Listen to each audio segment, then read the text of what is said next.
Without him, there would be no Chinese education in Malaysia. He is known as the soul of our Chinese community. He single-handedly turned Chinese education into the mother tongue for all Chinese people in Malaysia. Raise your hand if you have heard of Mr. Lim Lian Giok.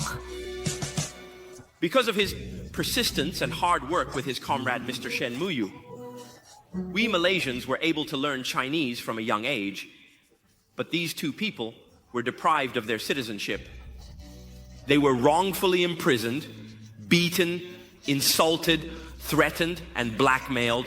So, what were they fighting for? They were fighting for democracy for all overseas Chinese. Now, who has heard of Chen Jiageng?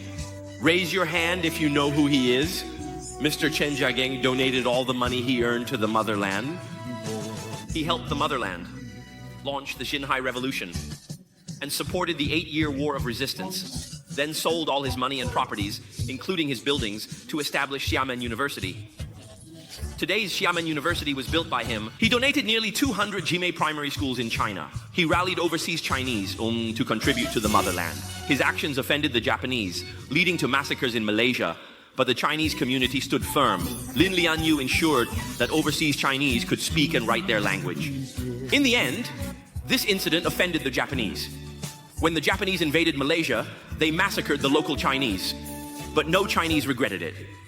This is the story of Mr. Tan Ka Ki.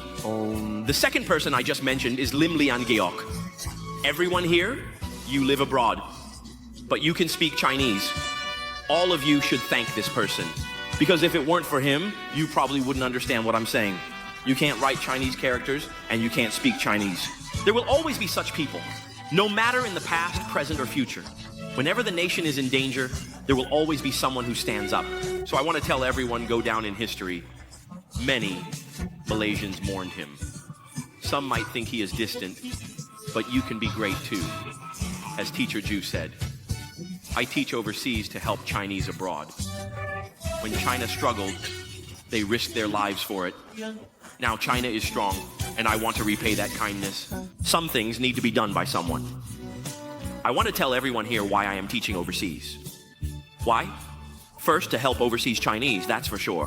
Why? Because when the motherland was in trouble, all overseas Chinese were willing to risk their lives and blood to support the motherland. Today, the motherland is strong, and I hope to repay the kindness from back then, which is why I am here.